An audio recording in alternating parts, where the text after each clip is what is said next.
Hello, everybody, and welcome back to Geek Addicts, the pop culture podcast where we talk every week about who knows. It's always fun.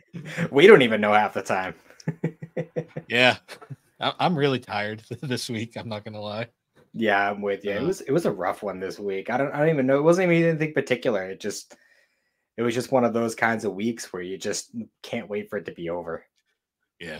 Well, I was on vacation last weekend, so I didn't get back. My week didn't start till Tuesday. I spent all of Monday in planes and driving, so that was a very tiring day. And Yikes. then ironically, this week wasn't so bad work-wise because my boss was also on vacation, so it was like we didn't have to deal with anything during work, but it was just a lot of work this week. Yeah. I kind of have like a little bit of the opposite problem where like work, I mean, I can't even say work's been drying up because it's been like this for a bit, but supposedly, apparently my boss keeps saying it's gonna pick back up, it's gonna pick back up. I'm still waiting for it. Usually the summer's when everything picks up. But Yeah, that's what they've been saying, but we'll see. We'll see. yeah. As long as I have enough work to keep me busy, that's all I need. Yeah, that's always the best. I mean, nothing's worse than like not being busy. Mhm. It's funny, there was no bosses in today, so like it was like free range. Nobody was working at all. It was pretty fun. Yeah. Um, So it's yeah. been a couple weeks since we've recorded last. How have you been, Bill? What have you been up to? You wanna talk about your adventures? Well, I went to Alabama over the weekend. That was Nice. an experience. I went to go see an IndyCar race. I saw a mannequin fall on the track. That was fun. Did somebody throw it there, or did it just kind of happen? No, so the track we went to, the owner of the track is kind of an eccentric. Like likes his art installations. So there's like all this goofy art around the track. Like there's literally a lake around the perimeter, and it's called the Lady of the Lake, and there's literally this giant woman just in the middle of the lake with like her head and her knees popping out. It's like okay, Jesus. and I'm there's a, like little fake alligators all around the perimeter. I'm imagining like the scrap guy from Iron Giant. A little kind of. Um, This one is of the, scrap, and this is art. yeah. In the middle of the track, there was legit a giant spider. It's just there. That's bizarre. Uh, it, it's an interesting track, beautiful. My favorite is the inflatable chapel. Inflatable chat. That's a new one. It's I posted it on Facebook. You can see some of the pictures. It is straight up just a chapel that's inflatable, I'll have to and check that out later. they've had weddings in there. Have they really? Oh yeah. God, Uh, talk about a shotgun wedding. one of the most notable art things though was there was a mannequin of a woman named Georgina that was hanging from a bridge, like it just there. She'd been there for years, like since the track opened, Hmm. and in the middle of the race, I guess when because they would change her outfit all the time. I guess the last person that put her back up there didn't secure her properly, so in the middle of the race, she just straight up falls on the track Jeez. and got run over. I'm sure probably quite a bit. It, I imagine that the driver. We saw it on TV and we were like, "What the fuck?" Like, Oh, jeez. yeah, that was an interesting experience. Hmm. I also went to the Bass Pro Shops that the guy jumped in the tank. Oh, yeah. Yeah, well, I was at the Bass Pro Shops and I was looking at the fish tank. I'm like, that looks familiar. And then it kind of dawned on me, and I looked it up. I'm like, hey, this is the fish tank where the guy jumped in, started swimming with the fish. Oh, jeez. I don't think he was okay in the head, but No, probably not. yeah. Other than that, it was a fun trip. Went to this big car museum, saw a bunch of old cars and stuff. That's pretty cool. Yeah, Alabama is interesting. We'll see. Yeah. But I can say now I've been to Alabama and Chicago because my layover was in Chicago. I can say the same thing about Detroit. I've actually had two layovers in Detroit. Yeah, So I'm pretty well acquainted with their airport. yeah. I didn't leave the airport, but I we had to stop in Chicago, and I just remember like being like, "Wow, this is crazy." And then we got to Alabama, and it's like, "Wow, this is so not as crazy." Mm. Yeah, a lot of flying and a lot of driving though. Fun stuff. Um, so as you, Bill, know, I finished Chrono Trigger, Hmm. which was definitely a long time coming. I've been working on it for I feel like because I started playing it shortly after we got the news about Toriyama, so it's been probably like about a month and a half or so since I started it. Yeah, no, it has. So I it says I got ending number one, so I think I got the canon ending. I think so. I'd have to re-look into that because there's so many endings in that game. Also, maybe it was just the animations that were throwing me off with like hair color and such. Does Chrono marry Marl at the end? That's the implication. I want to say Because like that's what it seemed like, but she didn't really look like Marl. Maybe it was just the outfit and the hairstyle during it's the wedding it's that was different, or it's supposed to be her. okay. Um, I mean, it would make the most sense, but I mean, less so for me personally, just because she was not like as soon as I got another character, she was off my party like instantly. fair. I mean, they have a lot of moments in the game though. Yeah. Um, yeah, that's supposed to be her. That's the implication at the end. Anyways, you played the DS version, right? Uh, I played the version on the Vita, so I think it's the PlayStation version. Oh, okay. So that one still has the cutscenes.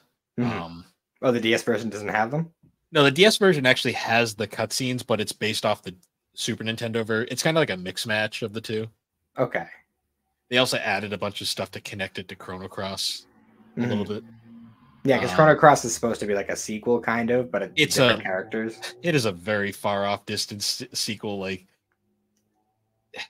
you can play Chrono Cross completely standalone and be perfectly fine. Honestly, Yeah, because that's what I figured that they were part of like a series or something, but from my understanding, it's very different, and I don't think if I remember right, the full team isn't part of it anymore. Like I don't think Toriyama did the art for that one.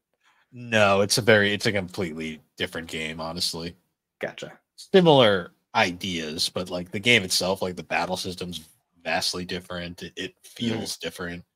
It has it infamously has some of the, like one of the like it is one of those RPGs that has so many freaking party members. It's almost laughable. Mhm. Like there is so many party members, and it does a cool job like making you like interested in them because they have a lot of unique ones. But oh, that game is a chore to play. I do love it, but it is a lot. Yeah, I have plenty of other JRPGs on my plate to deal with. Um, I figured because unfortunately you weren't able to make the episode that we went over it. You saw the Spy Family movie recently. I did, I did. Unfortunately, I the original plans was for me to be on that GNC episode, but I had some family issues last minute at the time, so I wasn't able to make it. Unfortunately, um, so I figured since I couldn't be there for that one, maybe we can give it some breathing room, wait for the home release to come out, and then we can do our episode on it. Yeah, that would work. Um, and hopefully by then it'll be spaced out enough from like the GNZ episode. Yeah, that's my thought. Like rather than having two episodes on the same subject within like a week or two of each other, you know, Okay, maybe we can bring in a guest for that one as well. that'd be Someone cool. probably not Nave. No offense to Nave, just because we had him on the GNC episode. But Oh, you did manage to find someone? Okay, so good. it was going to be both of you guys, but it ended up just unfortunately not being able to work out. That's why when you see the thumbnail, you're the Geek Addicts logos in the thumbnail, even though unfortunately it was too late to take it out by the time I did all the editing, but I gotcha. we mentioned it in the episode. I gotcha. Um, but yeah, aside from that, I watched Trigun in the Uh, interim, the old one or the new one? the old one. Okay. I've Yeah, heard good things. I haven't been able to watch that one yet. it's a fun series. Is it Johnny Young Bosch who plays Vash? I want to say yes, but I don't know for sure. I think it is, which was wild because that would have been like an early role for him, I'd imagine, right? I believe so. It definitely kind of sounds like it's like, the beginnings of the voice actors, because it definitely has a very 90s feel to it Yep, with the yeah, acting and such. it is Vash. Yep, he is Gotcha. Johnny Young Bosch. But yeah, it was a fun series. I enjoyed it. It actually honestly had a lot of Kenshin vibes, only in more of a Western setting. Okay, that's what I've heard. Um, ironically, the character Meryl is voiced by Karu. Good dub, Karu. That makes sense. I knew it sounded familiar. Um, but yeah, aside from that, Discord has spoken, so now I'm playing Persona 4. Yeah, that's partially my fault. But, Yeah, well, to be honest, as soon as I put Persona 4 on the poll, I was like, that's probably gonna be get baked. That's probably gonna be the one. well, unfortunately, our server just doesn't have enough people in it to really make a huge like dent in a poll. There was a good amount. A couple of people did contribute. Unfortunately, somebody else also said Persona 4. Yeah, well, I mean, I'm not like, all of them were games I wanted to play. And Persona 4 is definitely one of those long overdue ones. But at the same time, it's easily the longest one on the list one that I put on there by far. And Yes. so it's probably going to be a while before I beat it. But I did start cracking into it. I only put like an hour and a half in so far, but I You're like what playing. I'm seeing. You're playing the slowest part of the game. Well, I mean, I don't mind it. Just kind of like I don't mind the slow burn. I mean, I know I'm getting into a long haul. So So I'll say the first time around the opening isn't bad. It's just when you play that game as many times as I have, that opening is very slow. yeah, I can imagine you just having a show on in the background, just hitting A over and over. There is a fast forward button feature, but even then it's still a lot. Yeah, you can. I just remember. Yeah, you can skip dialogue stuff and cutscenes. So You never should though, because this game's story is amazing. yeah. Well, I mean, obviously, I'm not going to do that my first run through either way, but Yeah, I am it's very impressed with the animations and stuff for the cutscenes. especially for a 2008 game, a game from 2008 originally. Wasn't it originally a PS2 game? Mhm. It was Wow. it was a very late PS2 game. You have to keep in mind Atlas at the time was struggling budget wise for a lot of things because they weren't owned by Sega yet at this point, so they really didn't have a huge budget to make all these games. Mhm. Um, so I believe they cut corners on a lot of places to get like better voice actors and stuff. Because the voice cast in 4 is amazing. Yeah, I have noticed a bunch already. Um, I mean, is it the kid with the headphones? Is that Sasuke? yeah, Yuri Lowenthal. Yeah, Um, that's what I thought it was. the main character, even though he doesn't say much in the in the main game, the main character is Johnny Young Bosch. Okay. Um, in all the spin-offs, he talks all the time. He really doesn't talk a lot in the game, I the main recognize the game. uncle a lot, his voice too, but I can't place it. I'd have to relook it up. I forget who he is, but he's a pretty well known. Mhm. Yeah, there's a whole bunch of them though. You'll notice more the farther you get in. Yeah, I started up and it defaulted into Japanese. I was like, wait, I thought there was an English version of this. Oh no, there is. So I had to wait until all the cutscenes and conversations and stuff were over so I could actually pause the game and change it. Yeah, that's weird how it defaulted. Must have been the previous owner had it set for that or something. It's the Switch version. It's downloaded, so The Switch defaults to Japanese. I guess. I'm not sure how I feel about that. I wouldn't have realized it either because I would have changed it in the main menu, but the opening like animation was in English, so I didn't even think to check. That's interesting. But yeah, that's one that we're gonna be on, or I'm gonna be on for a while. I'll probably end up having a casual game going at the same time just to break it up a bit, just because it's a lot. Yes, it is. Yes, it is. It's easily double plus the length of any of the other games I had on that poll. So, Oh, Dojima is played by JB Blanc. I don't know the name. I'd have to look at their. He plays like 30 characters in Hogwarts Legacy, Wow, apparently. no kidding. I'm trying to see what else he. My wife would be familiar with him then. He doesn't do a lot of anime anymore. Mostly does games at this point. Oh, well, whatever works for him. Oh. I'm actually curious now because I swear I knew him from somewhere else. Yeah, it sounded super familiar. But when I was still in the Japanese, like I was kind of expecting more of like a Patrick Sates, but that's not what it was once I switched it over. Mm. It was definitely a more mild, like it was, it was still like a man's voice, but it wasn't like, Patrick Sates deep or anything. He's very chill. But I don't know. I'm enjoying what I've seen so far. I think I left off right after the falling into the TV screen thing with at the store. Okay, so you're getting pretty close to where the game really picks up. Yeah, and I met that bear guy. Oh, Teddy. Yeah. There's two camps. There's pro Teddy and anti Teddy. No, there remains to be seen. I've only spoken to him once, so we'll see. He's interesting. I'm not going to spoil anything because there's a lot. Teddy has a lot behind. All the characters are complex in that game. Mm-hmm. No, I'm definitely looking forward to getting into it, but yeah, it's definitely gonna be a long haul. But I gotta say, Bill, I am currently playing your favorite game of all time, so the pressure's on, bro. Which one's your favorite game of all Fable time? 2. I was playing it. Right. I have like so many other games and shit to do. Yeah. Well, to be fair, Fable 2 is a considerably shorter game. True. I'm playing 3DO games at the moment, and then I'm playing a 3D Dock Game Hero because that's a project I'm working on. Mm-hmm. I have Fable 2 in the background though because I am looking forward to Fable, the new one. Yeah, me too. I'm gonna have to actually crack down and buy an Xbox. Yeah, but luckily the prices have gone down. Like when I was looking around for, I think it was when I was getting a controller for the PlayStation before Christmas.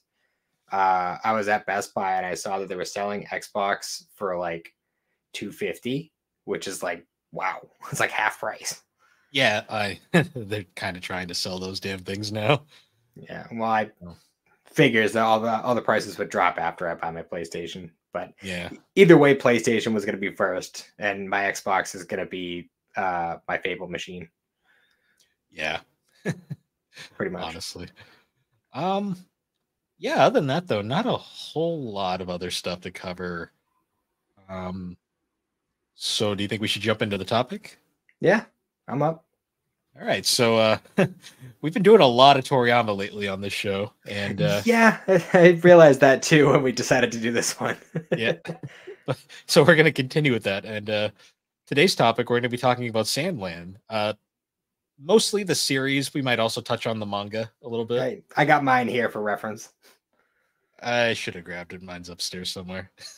That's all right. I only have a few points that because I reread it today in preparation just for a little extra something.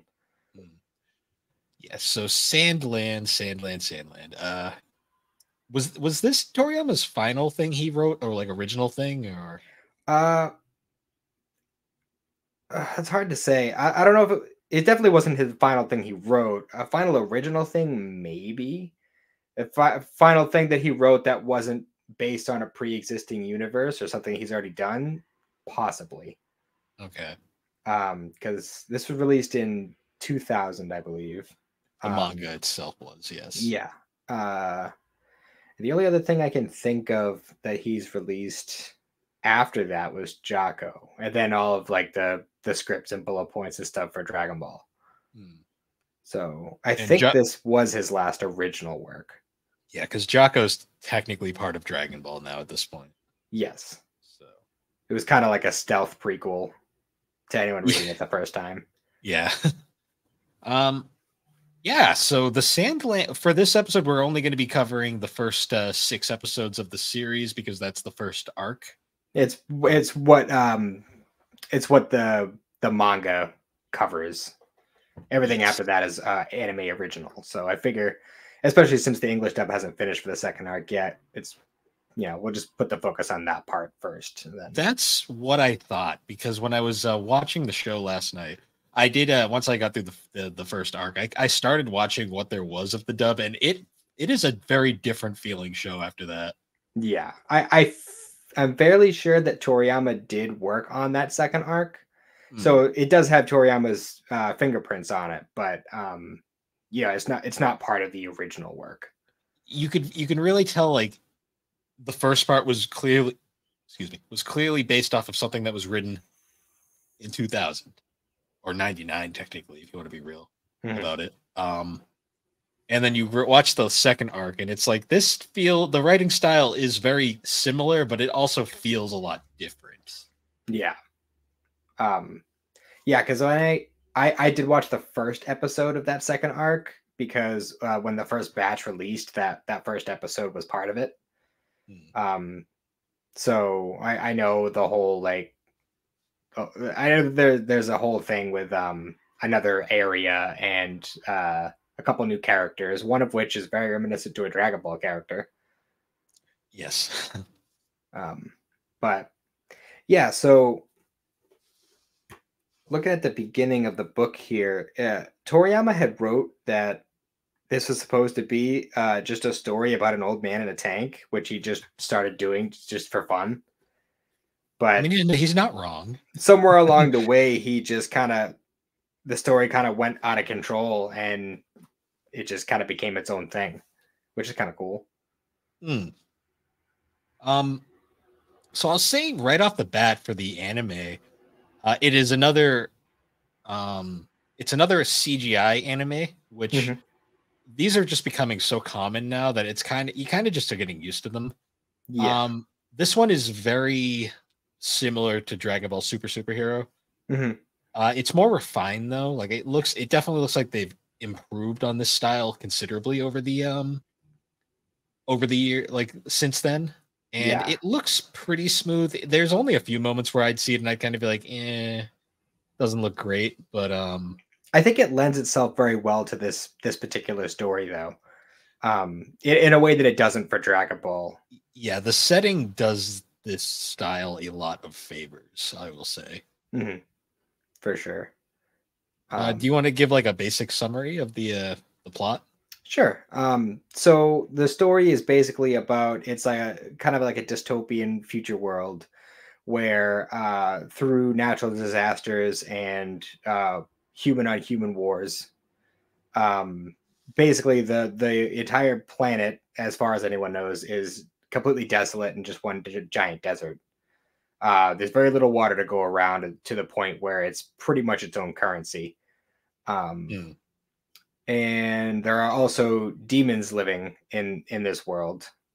So it starts out with an old man named Rao showing up at the village of demons and recruiting a couple of demons to help him find the legendary lake. And that's basically the setup for it, is a journey to go out and find water that isn't being sold at outrageous prices. Yeah, it's kind of funny when I was watching this, and the little bit I read, it's so funny because it was 2000 and Dragon Ball very much never really strayed into, like, real world issues and stuff. This one, I felt like Toriyama, like, really had some anvils he needed to drop. Yeah, for sure. I was like, oh, this was topical for 2000, I guess. Yeah, because it deals a lot with like the violent nature of humans. It even touches on racism a little bit, with the animosity between humans and demons. Which I appreciated that, because, like, it reminded me a lot of Inuyasha in a lot of ways. Yeah, for sure. Because it's actually really funny, because you find out as you go along the demons actually aren't that bad. They're just like pulling pranks. Yeah, they're honestly just kind of goofballs that hang out, and then they just honestly, humanity is the villains in this series. Oh, for sure, easily. So only some of them, though. It gets more interesting the farther you get in, the more you learn. There's also a big environmentalism overarching, like, plot thing, which was pretty big around the 2000s. So Oh, for that sure. that makes a lot of sense. It's Mhm. interesting with Toriyama's style. Like it was an odd like twist because I'm so used to like his comedy stuff with like Doctor Stump and then like Dragon Ball. Yeah, and he definitely leans into that with this story as well, but it definitely has its more serious tones than you'd get from most Toriyama stuff. Yeah. Um, I didn't like the characters though. I found them all very likable, even the villains. Mhm. Because they felt real. Oh, for sure. Uh, one thing I want to touch on before we really start diving into it is the intro song is fire.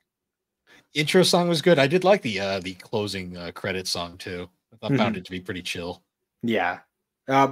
Since you've watched a little bit into the second arc, does the songs change or is it the same? No, it's the same one. Okay, that's solid. I mean, like, I really like the intro song. It's very good.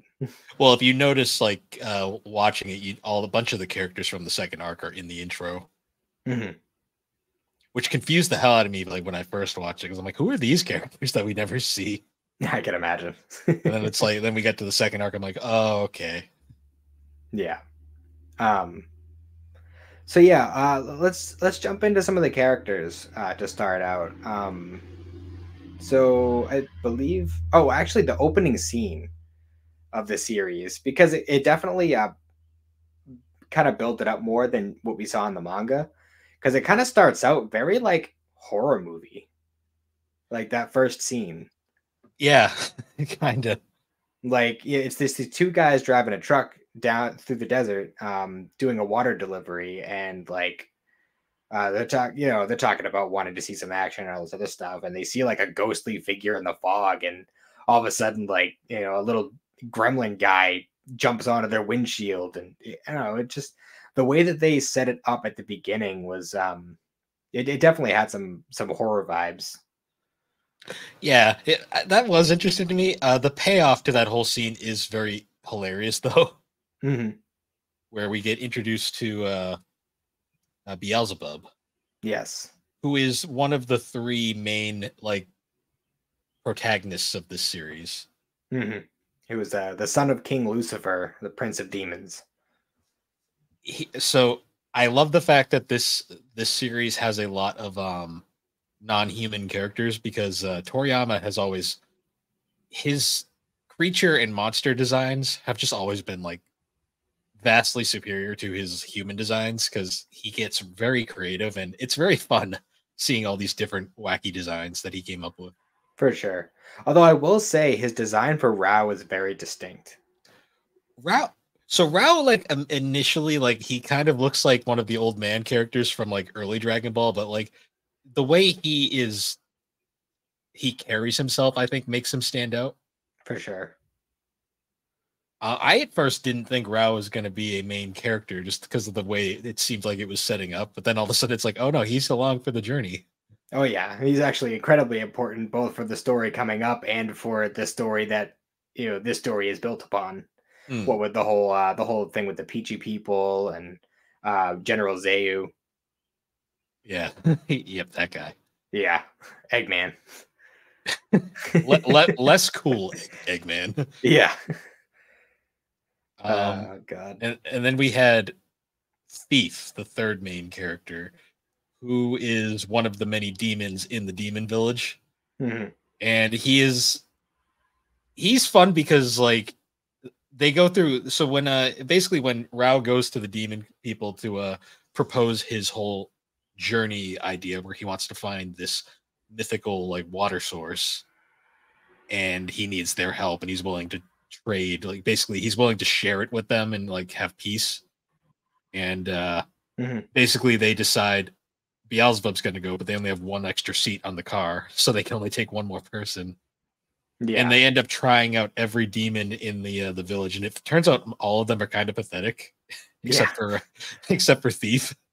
And Thief's the Wait. one that doesn't want to go. Yeah, and Thief's not even like a good fighter or anything. He just has, certain skills. Yeah, that come in handy later.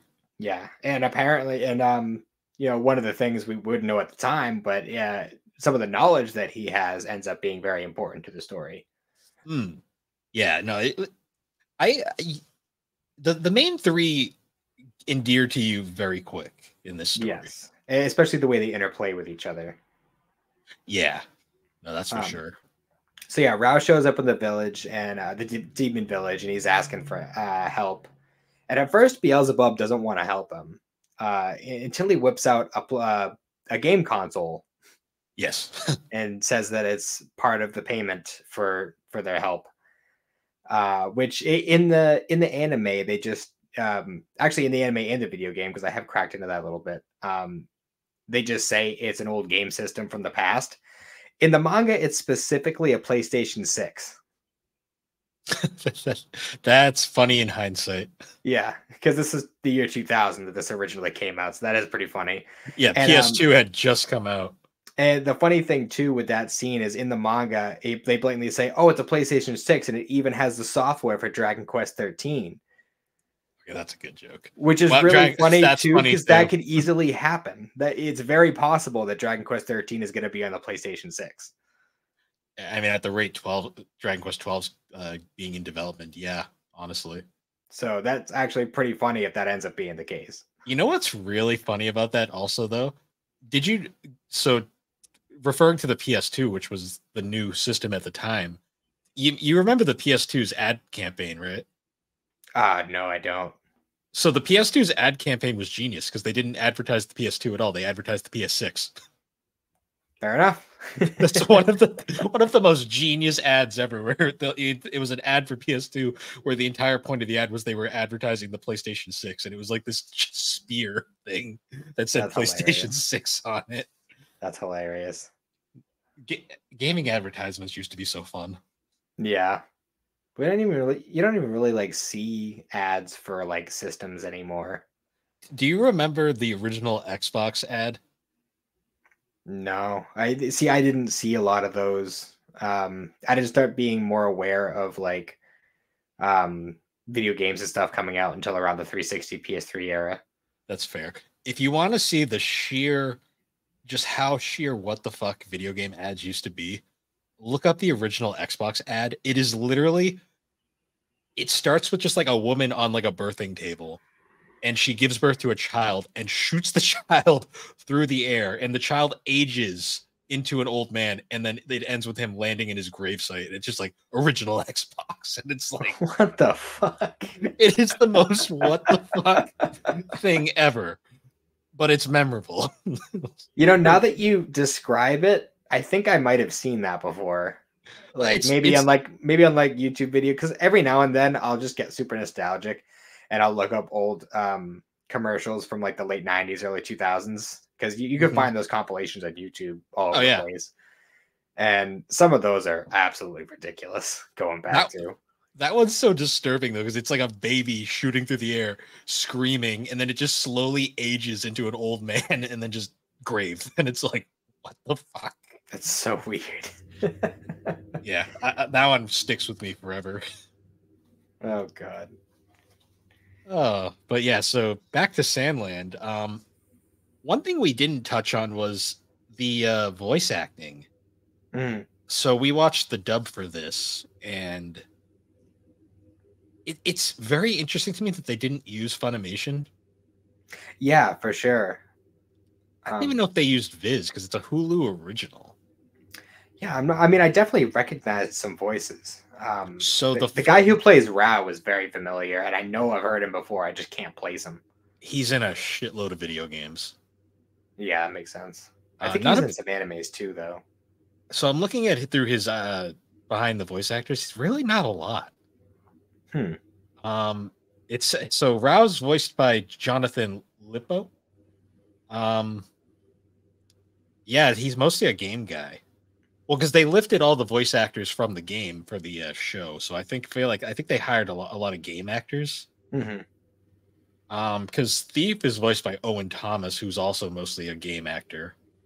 The only one I recognized right off the bat was Risa May as Beelzebub, and she recently. This is ironic because we mentioned it earlier. She is the current voice of Kaoru in the new Rurouni Kenshin anime. Okay, I see. I knew it was familiar because I just watched that one recently. She does a lot of games too, but she also does some anime. So she's um, probably the most anime voice actors here. Okay. But yeah, they're the main three, and they all do a good job. Like the voice acting's solid. Yeah, it's solid all the way through. I definitely It don't have any problem with it. it did feel a little weird though, because it wasn't a Funimation production, so it didn't have that Funimation feel to it. Or Crunchyroll now, I guess I should say. Yeah, and I don't believe it was animated by Toei either. So I don't it's think just so. very odd to see a Toriyama work that isn't animated by Toei or dubbed by Funimation. But it feels very Toriyama. Oh, I mean, everything the guy touched was very distinct. Um, so yeah, the general like setting of the series, obviously it's a desert world. So I mean, you see in a lot of browns, a lot of grays, stuff like that. But the characters are so colorful that they actually stick out a lot, like on the actual like backgrounds. I think that's one of those things that lends itself very well to the 3D CGI style. And I will say, like, that first fight scene we get with the weird, like the weird bandit guys who are wearing like bondage gear for some reason.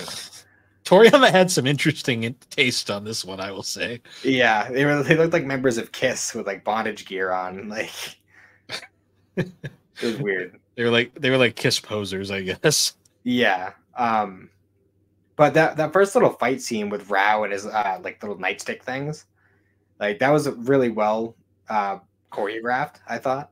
I will say that was very well choreographed, but I could not get past like the whole he gets distracted by the gun and then the other one just walks up behind him and just whacks him. Like I was like, okay, really? Yeah. And like, that was also the first time we heard the intro music was during that fight, and that it worked really well for the scene. And then the following episode starts and Beelzebub steps up, and I love how he takes them all out, but he literally just slaps the shit out of them.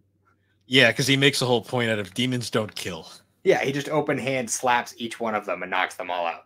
That was actually a very interesting, like, because there's a lot of moments in this where it's just the three of them initially in Rao's little buggy thing, which gets destroyed actually in this scene, and then later in their tank, and they just kind of talk about the world and stuff, and like you get a lot of character development, and there's an interesting point where like Beelzebub legit makes the point of like he's like demons don't kill. It's like humans on the other hand, they kill all the time. Yeah, I love how Beelzebub's going on his whole rant about like, oh, don't get it twisted though, I'm pretty bad. I stayed up late last night and didn't brush my teeth. And then I slept in this morning and still didn't brush my teeth. Also, I stole water. He's like, beat that, old man. Well, I like how when he gets permission from his dad to go out on this journey, his dad's like, yeah, it could be a good learning experience for you. Oh, and by the way, when you get back, only 1 hour of video games a day. Yeah, and don't sit too close to the screen. Yeah. I thought that was pretty chill. The demons honestly just come off as pretty chill throughout this entire thing. Also, his dad is just Deborah with bigger horns. Yes. Yeah, and it's in Japanese in the anime, but when you're reading the manga, he's actually reading Faust. That's fun. But so yeah, they go through the whole bit with the bandits, and then they have to go and steal another vehicle, which ultimately ends up being a tank. But what did you think of Thief's thieving outfit? The Santa suit. I was like, sure, why not? It's just like, fuck it, why not? I'm just gonna dress up like Santa. And well, he looks. If I wear this, I can talk my way out of it. If I get caught stealing, like, what are you talking about, dude? He looks like Santa, so it made sense. Yeah. Sure.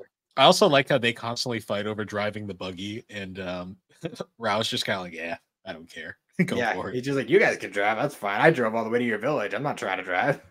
He's like, I'll just smoke a cigarette back here. Pretty much. Also, I love the way they steal the tank. Oh yeah, the hairspray. He's just like poison gas and just throws it in. Pokes the hole in a can of aerosol hairspray and fucking throws it into the tank, yelling poison gas, and they all just dip. And Yeah. he just like wanders in and just takes the tank. And then the tank starts driving away, and all the soldiers like, "What? Like, how did this happen?" Which is just classic. And then they reuse that later on in like the final part of the arc. But Well, it's yeah, implied that Thief learned it from Rao, and he's like, "Oh, this is a good idea." yeah, solid. With his cactus turd bombs that we'll see later on. Yeah. But yeah, that was just a really funny scene that I think just worked perfectly. Yeah, I will say though, the soldiers the whole time I'm watching, I'm like, "Oh, it's the Red Ribbon Army showed up." I see. Pretty much. Toriyama's a creative guy, but he's also very uncreative with a lot of certain things. See, he's creative, but he has a tendency to kind of be lazy about certain things. Yeah, it's particularly his human designs. Yeah. Because I will say there is a bunch of characters throughout this show that I'm like, these are just Dragon Ball characters that he reused. Oh yeah. Or vice versa. Because I mean, I don't know about you, but when you look at General Are, uh, sure looks a whole lot like Carmine from Superhero. Yeah, including well, Carmine with like a bitchin' like goatee, basically, or Yeah. mustache thing, I should say. Mhm. So yeah, he definitely reused that design for Carmine later on. Over Yeah, 20 years later, too. That's wild. yeah. The king of Sandland, who is portrayed as a villain initially, but then you find out he's more of a figurehead than anything. Mhm. He also looks like he could be straight out of Dragon Ball. Oh, easily. Easily. He looks like he could be like Yajirobe's rich uncle or something. Yeah, kind of. Um, Uh, so yeah, where did it go from there? They stole the tank, and then I think they were just kind of shooting the shit for a lot of it after that. well, they were heading to their next destination, and then they spotted Oh yes, the airship. the airship, and I did like the way that they kind of got around that, where he just pops out of the airship and just gives it a salute, Mhm. and they just buy it as, oh, their radio must be down. Yeah, Okay, carry on. pretty much. But only to instantly have a theft called in, like, oh, they stole that tank. I'm like, oh, that's the one we just saw. Yeah, and then we get introduced to another roaming band of bandits known as the Swimmers. Which is really funny because it's just this family, because it's like a dad and his three sons, and they're all running around in speedos and swim caps, but in the middle of the desert, and there's no water. The animators had a lot of fun animating them. That's all I'll say. Yeah, and for some reason they like have like weird powers that aren't explained, because one of them either just has really good eyesight or like has some sort of psychic vision, because he's able to do a perfect sketch of Rao from a very, very long distance away, and also could run over 100 miles an hour. Yeah, he's just the Flash for some reason. Yeah, just why not? Like, And then the other one is really fat, but has great aim. yes, he's got like the bazooka thing, even though it kind of looks like a squirt gun. Yeah, a lot of the weapons in this kind of are like that. Yeah. Speaking of weapons, there's a great moment where Rao has a side gun because he's technically a sheriff from a small village, Mhm. and a plot point that comes up is they ask him why he doesn't use the gun ever, and he makes the claim, it has no bullets, it's just for show. Bullets are too expensive these days. Mhm. That'll come into play later. Yes. So yeah, they have their little altercation with General Are in the airship, which it turns out that they're transporting an outrageous amount of water. Yeah. Like billions of dollars worth, or billions of zenny worth of water, I should say. And they fly right above the tank because they're going to drop a bomb on it. But the tanks have these like anti-grav crystal things, which will lighten the tank, but not quite enough to lift it. So they pretty much put it at like minimal weight possible, and then Beelzebub and Thief lift it so that the cannon can point directly up. Yeah. I will say too, we had kind of glossed over it, but actually, did the encounter with the Swimmers, did like they actually fight them yet? I think that's after. Okay. Because that was when it was like the tank on tank stuff. Right. That's true. Yeah, so we get this whole scene. There's also a moment after they so they drop the water on them, and it kind of becomes a big thing where they're like, this water had to come from somewhere. Yeah, because they were heading north, correct? Yes. Because the whole time they've been going south. Because the whole reason why Rao was looking for the lake in the first place is because he happened to see a water finch, a bird that specifically feeds off of freshwater fish. So he saw that and he's like, I've seen this like around this time every year. There has to be a freshwater source around here. So that was where he got it into his head that there was a lake or a pond or something where there was fresh water.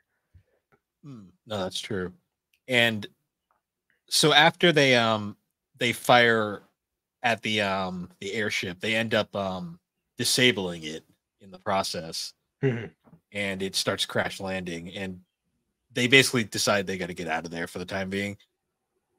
And they make a point of mentioning that they notice Rao has this like poster, like magazine taped to the side of the tank, and it's of this woman. And Thief makes a whole joke about like, oh, that's Sexy Terrier.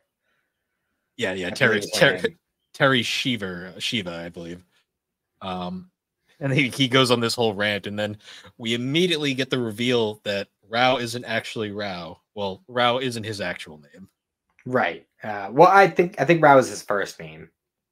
Yes, but it's not the name he is known by around the world. Yeah, he's actually an incredibly famous soldier by the name of Shiva.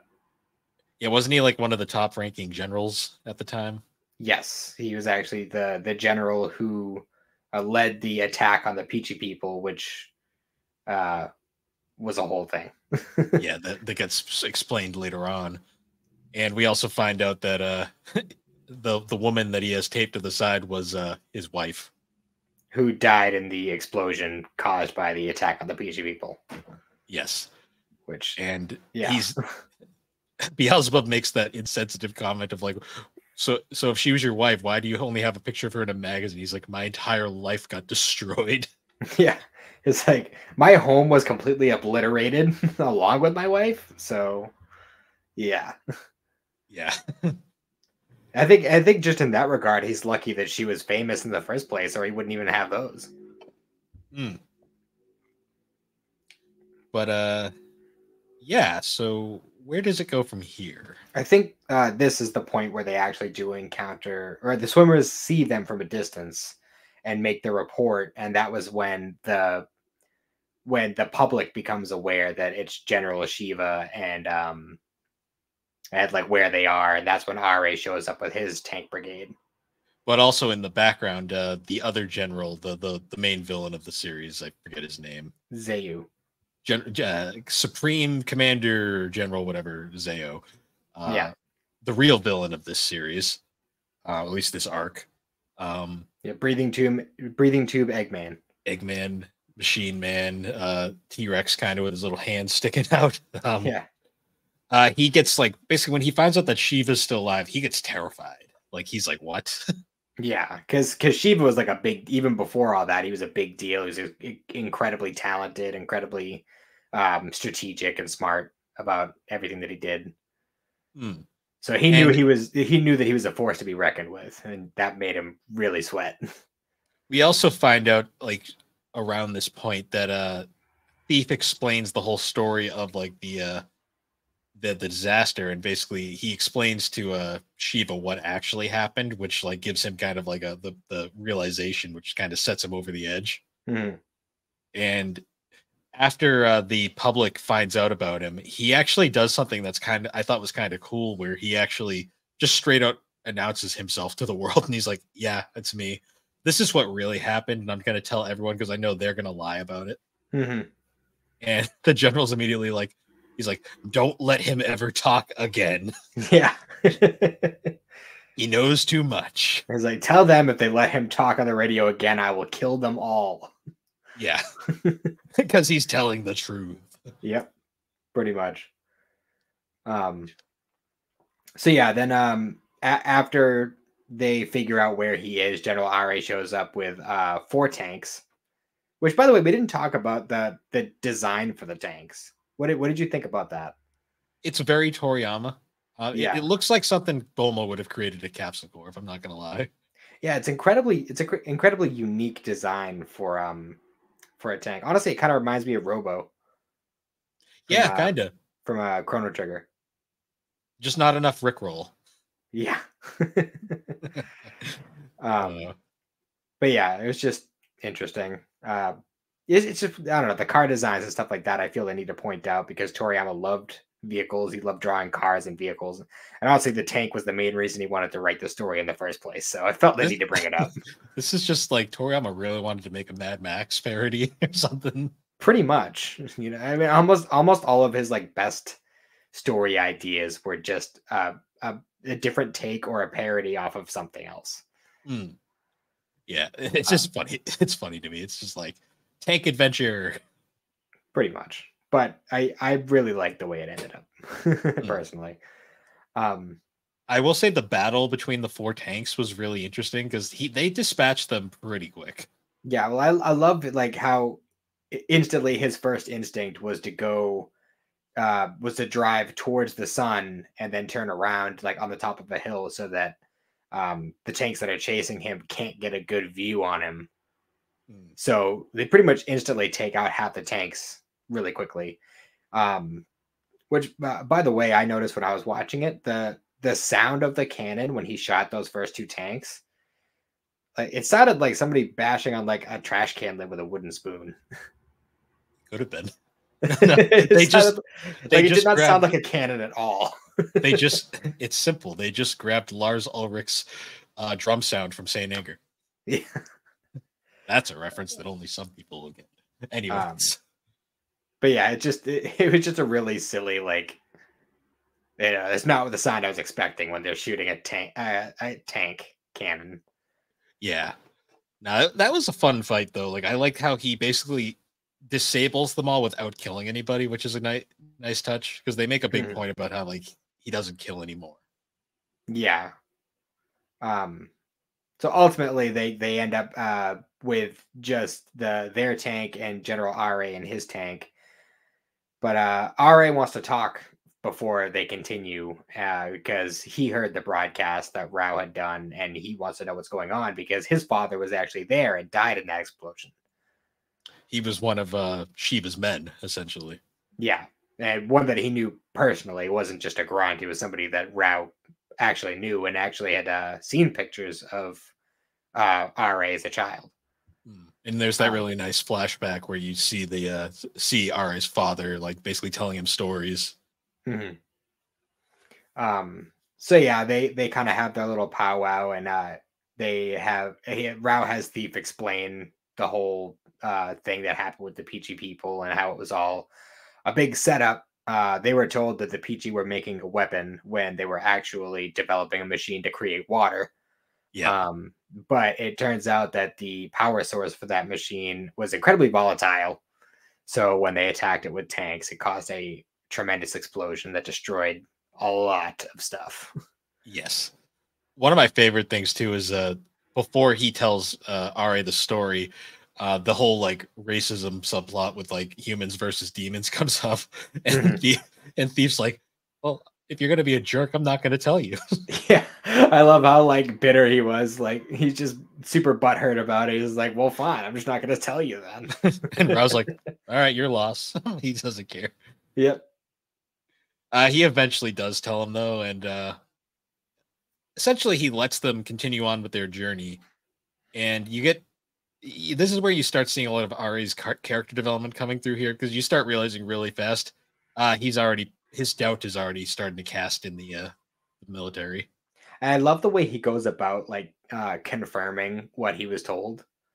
How Yes. he bypasses Commander Zayu entirely and calls the king, and he says, "Hey, Zayu told me this thing, and I wanted to confirm it with you." And he's just like, "That wasn't my idea. That was Zayu's idea," which pretty much cemented, like, yeah, they were telling the truth. That actually happened. Because the king is incredibly gullible, and he literally when I joked earlier that he's basically just a figurehead, he literally doesn't do anything. No, he is like the textbook definition of a tool. Pretty much. So yeah, ultimately, Ra, he from that point on is pretty much siding with Shiva, even if he's not outwardly open about it at first. Yes. Oh yeah, we forgot to mention that while they were having their fight, the swimmers were also shooting from a distance, and Beelzebub went and whooped their asses. My favorite thing ever is how the main three run away in fear after Beelzebub takes them out super fast, and then the big one's like trying to shoot him, and he just like straight up just kicks him in the leg and knocks him over. And it's just like, I'm like, yep, that's how I expected that fight to go. About right. But he has to chase after the fast one, and that's how the next big plot point occurs, where he chases him so fast that he gets completely off the chart, like from where they were supposed to be. And as he's trying to get back, he encounters a sandstorm. Cue the music now. Yeah, right. Which the sandstorm was fucking terrifying. I was like, holy shit. Yeah, no kidding. It's one of those things where, like, if you've never actually been in the desert or anything like, not that I have, but just based off of media and stuff, you wouldn't think, unless you've been in it, like, that a sandstorm would be that bad. But like, it honestly is a terrifying thing. Well, then when you realize sand is just glass, like in Pretty reality, so it's not good in any way. Although in this universe, sandstorms have fucking lightning and thunder going on, and it's fucking way extra than it needs to be. Yeah, I just realized we never talked about the giant sandworm thing. Yeah. Oh, yeah. That happens very early. That's how they lose all their rations and like. Yeah, that's one of the main reasons they had to steal the tank. Yeah, that and the fact that the tires all got popped by the bondage gang. Yeah, the bondage gang. So yeah, Beelzebub is looking for a place to shelter from the sandstorm, and he happens to stumble upon not only the lake, but the Peachy people, the remnants that weren't killed by the explosion. Yeah, because when Rao and Thief show up and they discover it, and they're like, "This must be it." Like it makes so much sense. There's the fish. Beelzebub discovers the Peachy people there, and basically right away, it's like Rao's like, "I can't take this. It's theirs." Yeah, he's like, "No, we're not going to do this to them. We're just going to go after the King's water because yeah." I personally have done way too much to these people to do that to them, so I'm out. His entire plan goes from finding an alternate water source to fuck it with taking the King's water source. Pretty much. Oh man, which I'm all for. And by this point, the Zeo is fucking losing his mind because like everything is falling apart. And we get one of like, so there's another scene that happens too where they're like kind of camping out for the night. And actually, this probably happened earlier, but I'm just remembering it now. They were camping out for the night, and Rao's having his PTSD over all the stuff that happened. And he encounters Beelzebub outside gathering the energy from the darkness. Yes, he's like absorbing the power of night or something like that.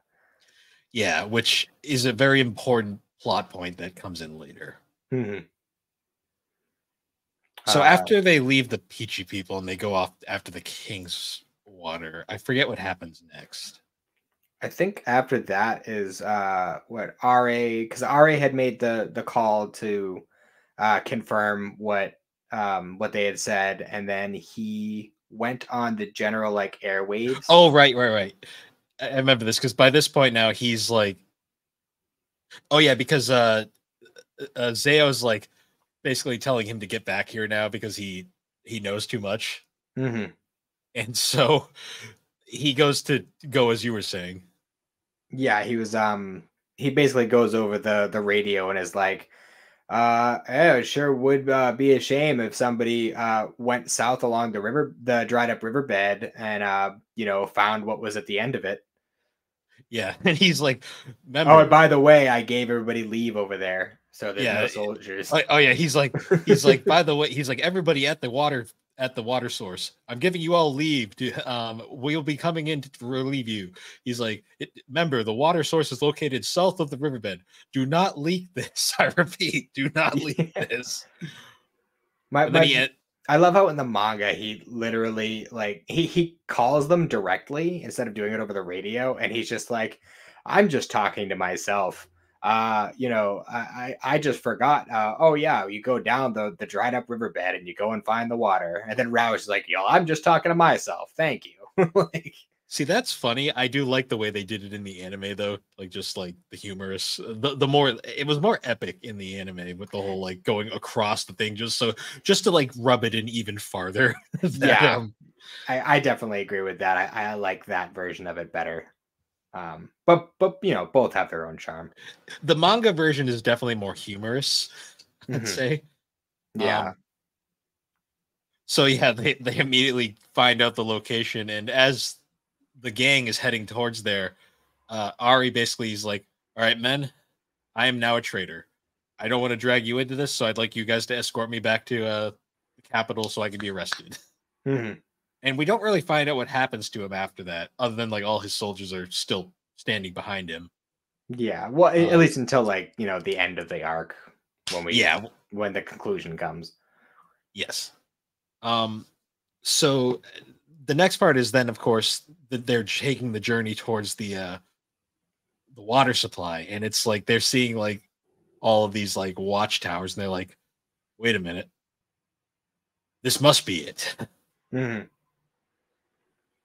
And it turns out that there is a gigantic dam at the end of the riverbed. Yeah, and there's basically the rest of the world behind its water supply, and it's which then leads you to believe, oh yeah, this is like an actual full-on planet, and this is just one small portion. Yeah. Um, Um, so yeah, there's actually an outrageous amount of water. It's just that I mean, I assume it was Zayu's plan originally, but yeah, because the king doesn't seem very aware.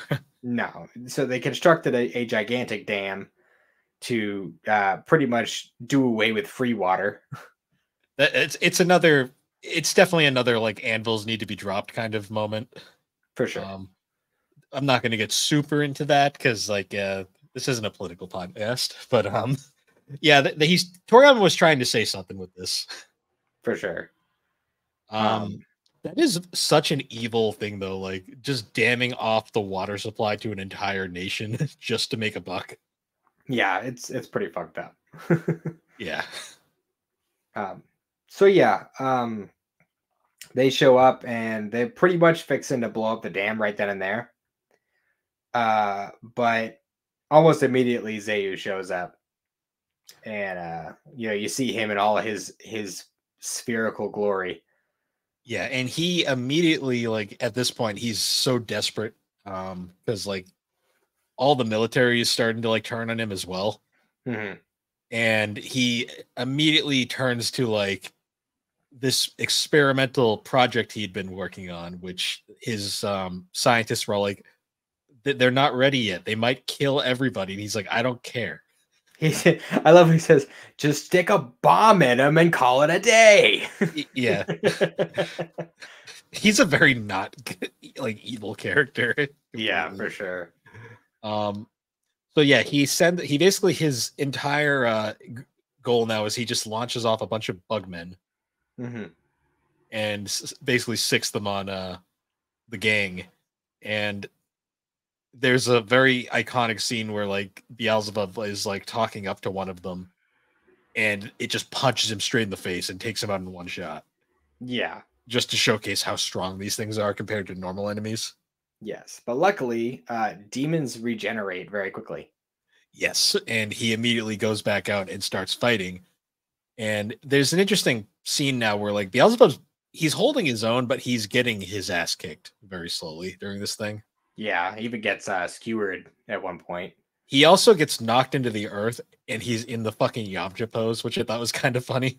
Yeah, I was like, Toriyama can't let that go. that self-referential shit. Yeah. And he's getting his ass kicked, and Rao doesn't keeps wanting to jump in and help him, but Thief's like, no, let him do it on his own. He'll be fine. And Rao's like, but he's getting killed. He's like, no, he'll be fine. Let's go do our thing.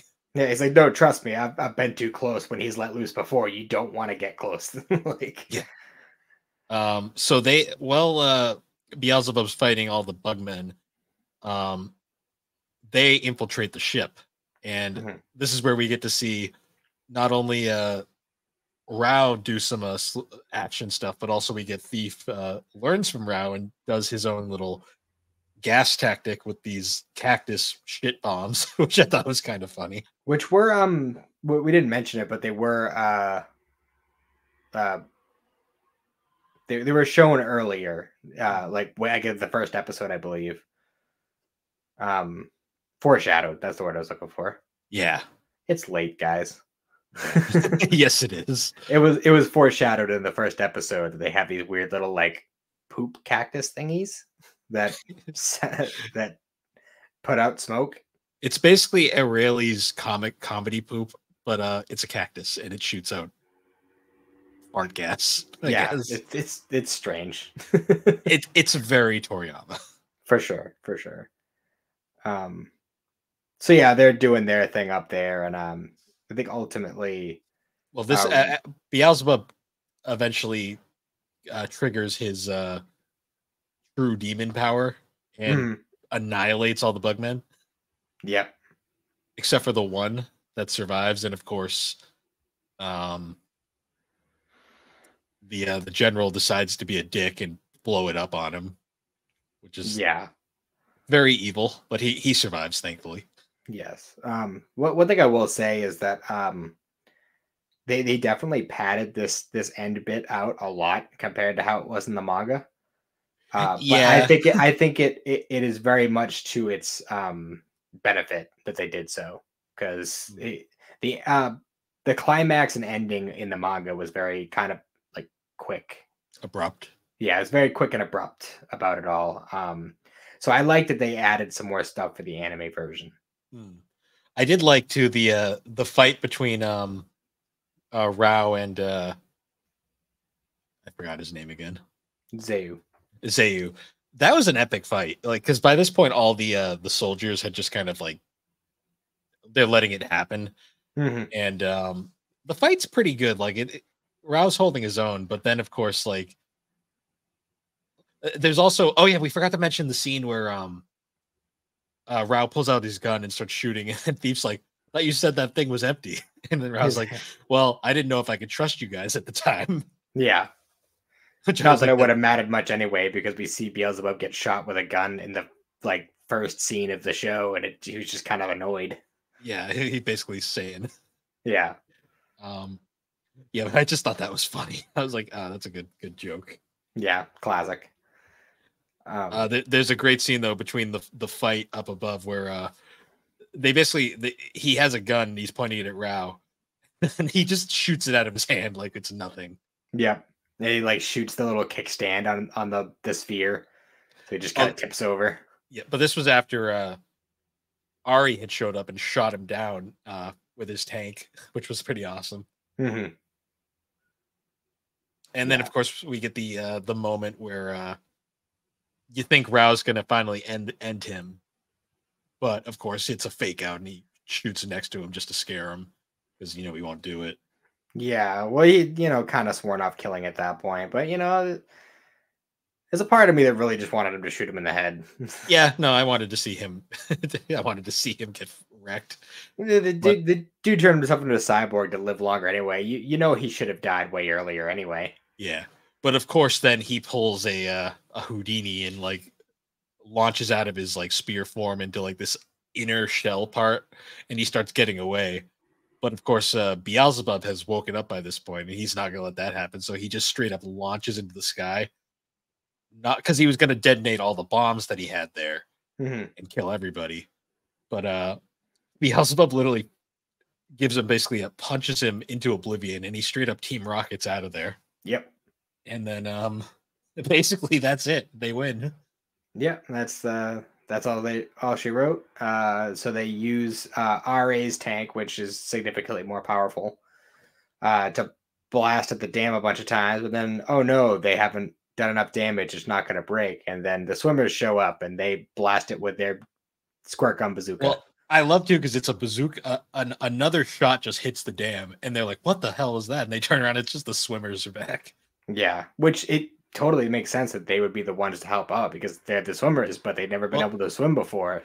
So yeah, they're not bad guys. They just wanted to go for a swim. That's all they wanted. Pretty much. And the dam basically blows there, and immediately the river is restored. And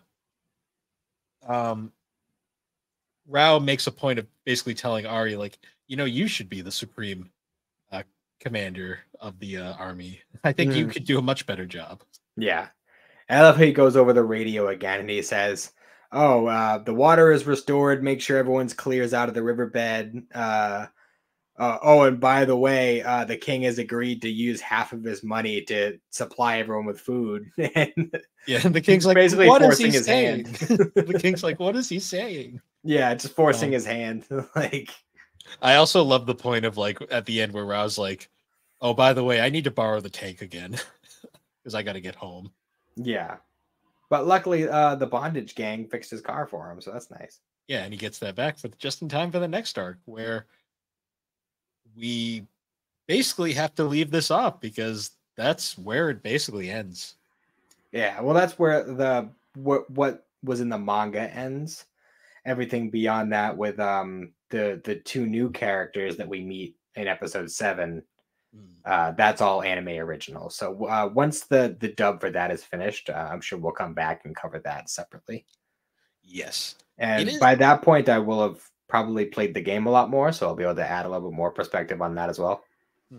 Does the game basically follow the story? Yes. Okay. That I also have only gotten like an hour and a half into. But yeah, it basically starts out with Rao showing up and recruiting Beelzebub, but you get to use a lot of like vehicle stuff, and I haven't gotten the tank yet, but I got the little buggy at the moment. We're just kind of, I already ran away from the sandworm and stuff. But it's definitely, it plays really well. The art style is very similar to the show. I haven't even leveled up yet, so I don't even know what kind of skills you get as you go, but I think you only play as Beelzebub. But I mean, I'm enjoying it so far. It's definitely fun. I'll have to look into it at some point. I'm curious to see if Forest Land is a part of the game. Yeah, because it would be a short game otherwise. Yeah, well, I'm sure there's like there's padding and stuff. I'm sure there's like, because I've already gotten a couple of side quests that I haven't completed yet, but I know that there are side quests aside from just the main story and everything. So yeah, it'll probably cover both story arcs. It's really interesting how like the manga is a single volume, or it's a very short read. Like it goes by really quick. But ultimately, I'd say what they did with the anime works really well. I see. Originally, I thought it was just the movie cut up into episodes because Japan had done a movie very recently before the series was released. But then I saw an article that might be contradicting that, so I honestly don't know what to believe at this point. But it like when it starts out, it feels very movie quality. So I don't know, honestly. Yeah, I might have to look into that. Overall, though, I really liked it. It picks up from episode 1, and you kind of like you'll get through the 6 episodes like nothing because you just have to know what happens. Yeah, it's a very easy watch. It's very it's not one of those ones where you're sitting there scratching your head watching it. It's very simple story, fun characters, interesting setting. It's not a hard series to get into, and it's very short. Even with the second arc, it's 12 episodes total. Yeah, so it's not a bad one at all. No, I liked it. It was fun, a fun watch. I gave it an 8 out of 10 on all my ranking apps so far because I still haven't finished the second arc yet. But yeah, I liked it. It was fun, a fun watch for sure. I kind of makes me wish that they would animate more. I know Toriyama doesn't have a ton of stuff, but like You know, he's definitely done enough stuff aside from Dragon Ball and Doctor Slump where they could do more. I'd still like to see a Jocko special, you know, based off of that one shot manga. I'd still like them to dub that damn special episode with Vegeta's brother that never got dubbed. Oh, Yosen Goku and Friends Return. Yeah, I don't think Yeah. we're ever gonna get that. I don't get why they wouldn't. It's right there. I think it's a licensing issue because technically Shueisha owned the rights to it. I think it's some sort of like rights holding issue where Toei doesn't own the rights, so they can't give the West permission to dub it. Yeah. So yeah, I think it's just a Shueisha thing. It's the same thing with the episode of Bardock and Plan to Eradicate the Super Saiyans. Yeah. So it would be nice if we got dubs on those and on Super Dragon Ball Heroes. Yeah. Nice. Even though those stories are wacky, but well, that's the thing is nobody watches Super Dragon Ball Heroes for the plot. It's just there for, you know, flashy stuff and what ifs and oh look, Super Saiyan 4 Vegito, that's fun. Yeah. Like, you know, that's the only reason anybody gets into Heroes. Yeah. I don't even think the card game's that fun, but that's just me. Well, it's the same thing with like it's like if somebody who's never played Yu-Gi-Oh tried to get into Yu-Gi-Oh the way it is now, as opposed like if we had gotten Super Dragon Ball Heroes right when it came out, I think a lot more people would know how to play and be better at it because yeah, at this point, by the time they released it on that Switch game over here, it had been so thoroughly established and so many different cards and variations and combinations had come out that it's just overwhelming to try and learn now. No, that's for sure. Yeah, because trust me, I wanted to learn and I wanted to get good enough to at least go through the story, which I was not able to do. I dropped it after. I mean, I still gave it, you know, the old college try, but it's not an easy game to learn. No, not at all. But yeah, so other than that, not much else to talk about. Not sure what we're going to cover next week. It's kind of up in the air. Depends on timing and scheduling. We'll leave you guys in suspense until we figure that one out. But, yeah, we have a couple ideas, but we'll talk about it as we go along. Yeah. But yeah, so anyways, guys, once again, thanks for joining us on Geek Addicts. This is a GNC. You can find Geek Addicts on all the major podcasting platforms, particularly Apple Podcast and Spotify. We're also on YouTube with occasional video. Well, actually, no, this one has all video going on forward now. Hi, guys.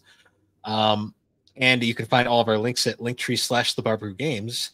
And if you'd like, you can join us at the GNC Podcast Network Discord server to find all things gaming and collecting, 3DO experience, GNC, talk gaming, anime, or just general nonsense. And with that, everybody, we will see you all later. Have a good one.